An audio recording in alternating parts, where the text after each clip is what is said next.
محترم علماء کرام،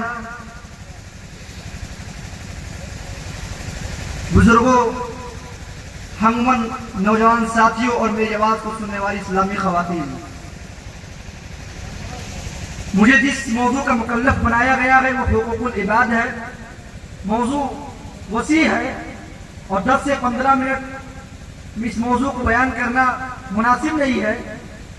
میں اپنی بات کو یہیں سے آغاز کرتا ہوں۔ انسانی زندگی میں حقوق العباد ہم پر عائد ہونے والے 2 حقوق ہیں بنیادی طور پر، ایک حقوق اللہ اور ایک حقوق العباد۔ شریعت کی جتنی بھی تعلیمات ہیں انہی 2 حقوق پر ہیں۔ شریعت کہتی ہے کہ نماز پڑھو، یہ حقوق اللہ ہے۔ شریعت کہتی ہے کہ زکوٰۃ دو، صدقہ و خیرات کرو، یہ حقوق العباد ہے۔ اور یہ دونوں حقوق اپنی جگہ بڑی اہمیت کے حامل ہیں۔ حقوق العباد کی فہرست کافی طویل ہے۔ آئیے مختصر سے وقت میں آپ کو بتا دوں کس کا حق کس کے اوپر۔ سب سے پہلا حق اولاد پر والدین کے حقوق۔ میرے نوجوان ساتھیوں، اگر میری آواز آپ تک پہنچ رہی ہے تو یاد رکھیے کہ سب سے پہلا حق حقوق العباد میں اولاد پر والدین کا حق ہے۔ اللہ تبارک و تعالیٰ نے اس حق کو اپنے ساتھ قرآن مجید کے اندر 7 جگہ ارشاد فرمایا۔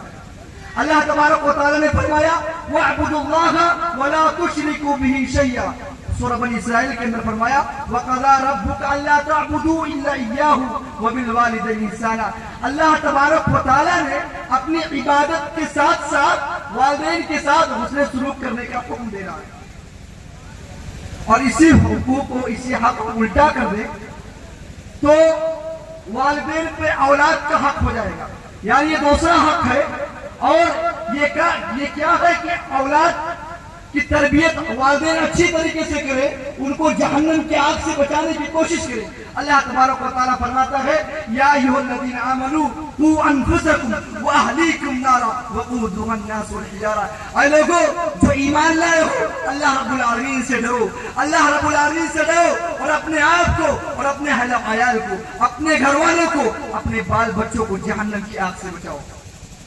اس جہنم کی آگ سے جس کے ایندھن، جس آگ کے اندر اللہ تبارک و تعالیٰ جس آگ کو انسان اور پتھر سے بھڑکائے گا، اس آگ سے اللہ تبارک و تعالیٰ کہہ رہے کہ اپنے آپ کو اور اپنے بچوں کو جہنم کی آگ سے بچاؤ۔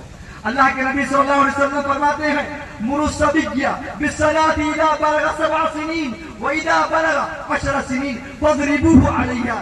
جب تمہارے بچے 7 سال کے ہو جائے انہیں نماز پڑھنے کا حکم دو۔ واذا بلغ 10 سنین، جب تمہارے بچے 10 سال کے ہو جائے فاضربوه علیہا، نماز نہ پڑھے تو انہیں ڈنڈے سے مارا جائے۔ مسئلہ تو یہ ہے کہ آج والدین خود نماز نہیں پڑھتے ہیں تو 10 سال اور 7 سال کی عمر میں انہیں نماز پڑھنے کا کہاں سے حکم دے گی؟ اس لیے میرے بھائیوں، میں والدین سے یہ کہنا چاہتا ہوں کہ والدین خود اس پر عمل کرے اور اپنے بچوں کی تربیت اچھے سے کرے۔ تیسرا حقوق کیا ہے؟ تیسرا حق شوہر پر بیوی کے حقوق ہیں۔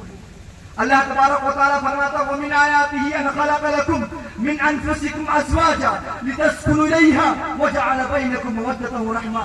اللہ رب العالمین کی نشانیوں میں سے ایک بہت بڑی نشانی یہ ہے کہ اللہ تبارک و تعالیٰ نے مرد اور عورت کو بنایا۔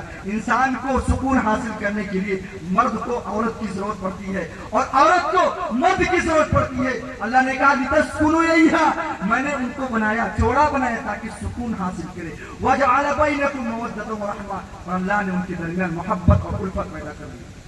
اللہ کے نبی صلی اللہ علیہ وسلم فرماتے ہیں اکمل المؤمنین ایمانا احسن خلقا وخیارکم خیارکم لنساء خلقا۔ تم میں سے بہتر مومن، کامل مومن وہ ہے جو اخلاق میں سب سے اچھا ہو۔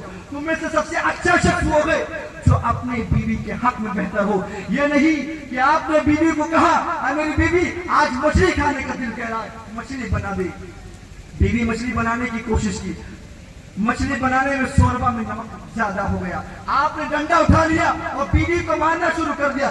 یہ حق نہیں ہے۔ حق تو یہ ہے